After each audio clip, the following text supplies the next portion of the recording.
صباح الخير، ازيكم عاملين ايه؟ الناس يا جماعة اللي بتشتكي لي من الميكروفون، ده اغلى ميكروفون انا لقيته تقريبا في السوق، فانا ما اعرفش يعني هو ليه مش احسن حاجة يعني. مش عارف، انا كنت بجيب حاجة وايرلس فكانت بتعمل زي ايكو هنا، فده المفروض خلاص انتوا كده سامعيني باحسن طريقة. ممكن مثلا ان انا مطلوب ان انا اقربه اكتر.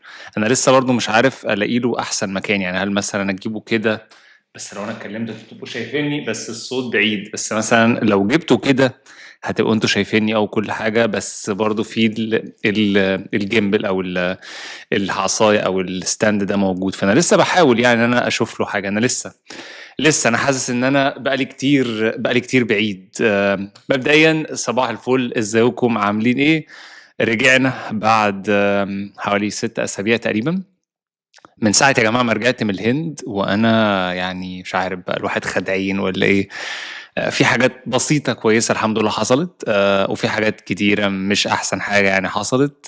مش عايز أشاركها دلوقتي لحد ما أشوف أنا هعمل إيه، ومش عارف أصلا إذا كنت هتكلم فيها ولا لأ يعني. ممكن أتكلم فيها لو في حاجة أنتم ممكن تستفيدوها من تجربتي، بس أنا دايما بحاول أخلي الحاجات الخاصة أو الأخبار اللي مش كويسة ليا يعني. اهم حاجه انا عايز اتكلم فيها النهارده، انا هحاول اخلي الفيديو ده بسيط يعني خفيف كده عليكم، ان انت مش كل حاجه تشوفها على السوشيال ميديا تصدقها. انا واعوذ بالله من كلمه انا، يعني انا لا بقول على نفسي انفلونسر ولا يوتيوبر ولا بتاع، انا بعمل كونتنت كده بس لمزاجي يعني، واحاول ان انا اخدم الناس، بس ما بحبش اشير الحاجات اللي مش كويسه. فانتوا دايما ما تصدقوش كل حاجه تشوفوها على السوشيال ميديا. احنا الناس اللي على السوشيال ميديا عمرنا او قليل قوي ما هتلاقونا بنشارك معاكم اللحظات اللي مش كويسه. اللحظات اللي هي الوحشه احنا بنشارك معاكم بس اللحظات الكويسه. آه جبت عربية جديدة، مسافر مع زمايلي، جات لي الجنسية، جات لي الإقامة، الشغل الحمد لله اترقيت، جبت فلوس أكتر. الحاجات دي هي دي اللي انتوا بتشاركوها بنشاركها معاكم. بنعمل كده علشان احنا عايزين نحسس نفسنا ان احنا حياتنا احسن، وفي نفس الوقت وكمان في اوقات مثلا عايز افرح معاكم بحاجة. لكن لو انا مثلا عندي يوم مش كويس او يوم وحش جدا في الشغل، او حصل حاجة شخصية مش كويسة، صعب جدا ان انا اشاركها معاكم. مش هبقى عايز اطلع اقول لكم مثلا يا جماعة النهاردة يومي حصل فيه كذا، وفلان مش عارف حصل له ايه. مش هشارك الحاجات دي، او احنا مش هنشاركها معاكم، فما تصدقوش الحاجات دي كلها. ايه اللي حصل خلال ال5 6 اسابيع اللي فاتوا؟ انا اول مرة اقطع الفترة الطويلة دي، فانا بعتذر جدا. هحاول ان شاء الله ارجع. انا لسه حتى بحاول ان انا يعني حاسس ان أنا لسه مش واخد على الكاميرا قوي، بقالي كتير. لما رجعت من الهند اول حاجة حصلت كان موضوع الهاندبول. الناس اللي شافت الفيديو بتاع ان احنا كان عندي حلم ان انا اروح مصر، للاسف انا برضو لازم ابطل الموضوع ده، واحاول ان انا ابطل ان انا دايما انزل حاجات على السوشيال ميديا قبل ما تحصل، لان المرات اللي انا عملت فيهم كده حصل لي مشاكل. كان عندنا بطولة في فبراير، كانت بيتش على الشاطئ هاندبول، ونزلت ان انا قد ايه مستمتع وقد ايه نفسي اروح. ساعتها رجلي اتكسرت، مشط رجلي اتكسر. ونفس الكلام في البطولة بتاعت كوفس هاربور دي اللي كانت في سيدني بتاعت الهاندبول، برضو قبل ما نروح اخر تمرين او اخر تمرينتين تقريبا قبل ما نروح، وانا بشوط الكوره حصل زي مزق خفيف هنا كده، فما بقتش عارف اشوط اكتر حاجه، وبقت دايما الحته دي كده سنسيتيف قوي، حساسه جدا. فلو انا مثلا جيت اعمل اي فينت او اتحرك او كده، اي خبطه هنا كنت بولول. فخلال البطوله كلها ما قدرتش العب غير مثلا 10 دقايق ربع ساعه. جبت جون واحد من ضربة جزاء. حتى لما روحت دورت على اليوتيوب بحيث ان هما البطولات دي تبقى متسجلة ومتذاعة يعني، لقيت ان ال10 دقايق اللي انا لعبتهم دول للاسف ما كانوش موجودين، فما كانتش احسن حاجة. كنت متعشم، وكان في مدير المنتخب اللي هو المدرب بتاع المنتخب طيب رمضاني ده كان موجود هناك. للاسف ما انا كنت عايز العب عشان ابان، وما كنتش في احسن حال ذهنيا برضه، لان انا اتضايقت جدا من الاصابه دي. وللاسف الناس زمايلي لعبوا، خدنا رابع، ما كسبناش حتى البطوله. خسرنا من كامبرا. محمد باشا، آه، لو هو بيتفرج حبيبي، الف تحيه ليك. هو في كامبرا، محمد كان بيلعب في نادي القناه زمان في مصر، وهو في كامبرا، يمكن صورنا مع بعض حتى هناك.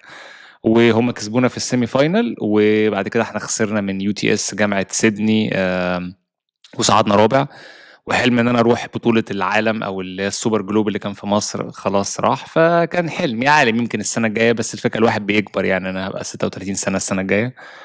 فدي كانت اول حاجة. موضوع الهاندبول خد مني وقت طويل، وطبعا ما كنتش عارف برضه انزل، ونفسيا ما كنتش احسن حاجه لان انا كنت نفسي العب وما لعبتش خالص، بس كانت لذيذه يعني.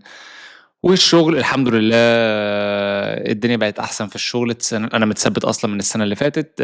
رحت انا في نفس التيم اللي انا فيه، بس بدات ان انا اخش شغل اكتر وكده، فدي حاجه من الحاجات الكويسه. دعواتكم، انا اهم حاجه تعملوها لي في الفيديو ده الدعوات، لان انا فعلا الفتره اللي فاتت دي كانت صعبه جدا جدا جدا. يمكن انتم ممكن الفتره الجايه نبقى نتكلم كده يعني في فيديوهات، بس دعواتكم والنبي. وبعد كده كان عندي زميلتي أليس، هي كندية، فهي مسافرة كندا، حاولت امتحان الBTE كذا مرة عشان تعمل الفيزا بتاعت هنا. يعني هي اشتغلت هنا بس ما عرفتش تجيب سبونسر، وكانت عايزة تجيب سكور ماكسيمم أعلى حاجة في الBTE. للأسف هي كندية وبتتكلم إنجليزي وما عرفتش، فكان خلاص كده هتضطر إن هي ترجع كندا لأن فيزتها خلصت، فيزة العمل بتاعتها خلصت. وقلنا خلاص نروح فيليب ايلاند، يعني جزيرة كده نقضي وقت لطيف مع بعض. و يعني كانت رحلة الحمد لله كويسة، مش عايز اشارك معاكم اكتر من كده، بس ده حاجة من الحاجات برضو اللي طيرت لي ويك اند. و كاس العالم دي يمكن حاجة من الحاجات برضو ان انا يعني انا انشغلت اصلا وانا بتابعه. احنا هنا مواعيد كاس العالم بتبدأ من 3 الفجر لحد 2 لحد 12 الظهر، فانا لو عايز اتفرج مثلا بقلب يومي بصحى 3 الفجر مثلا، وممكن انام الساعة 6 7. فبرضو دي حاجة من الحاجات اللي اثرت ان انا مش عارف انزل. وبيني وبينك برضو يعني ما توقعش ان انتوا انا مهم قوي يعني للدرجة دي، والناس مشتاقة لي قوي يعني ان هي تسيب كاس العالم وكمية الكونتنت اللي بتنزل على كاس العالم وتيجي تتفرج عليا يعني. فدي حاجة من الحاجات برضو ان انا مش عارف اعمل يعني.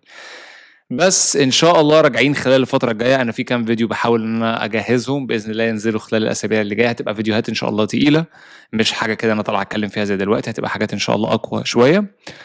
و بس يمكن دي كانت خلال الست اسابيع اللي فاتوا. موضوع قفص هاربر، موضوع الشغل كان شاغلني، موضوع كاس العالم برضو مطير وقت طويل، وموضوع الرحله بتاعت فيليب ايلاند مع زمايلي ديت. يمكن انا بنزل كل حاجه على الانستجرام، لو انت حابب ان انت تعرف او تتابع اكتر يعني هتلاقي اللينك الانستجرام موجود.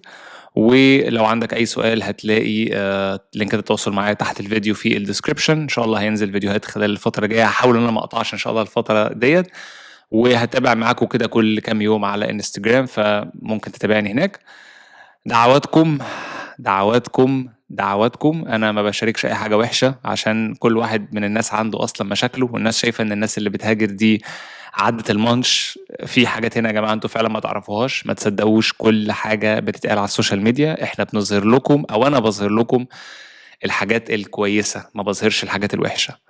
فلما حاجه وحشه بتحصل الواحد بيكتئب، والاكتئاب هنا في الغربه صعب.